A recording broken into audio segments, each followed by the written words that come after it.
A classic combination. And the bonus of cooking hamburgers in an air fryer is that you don't need to flip them and you still get an evenly cooked burger every time.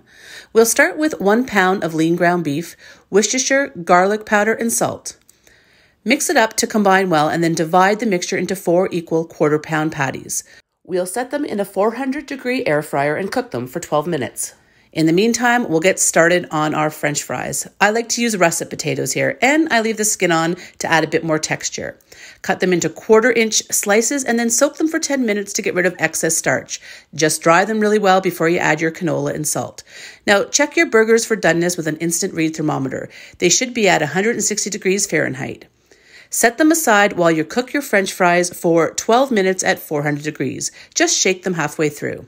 Then it's time to plate our burger. Add any toppings you like and then plate up those crispy French fries. I've never met a burger and fries I didn't love.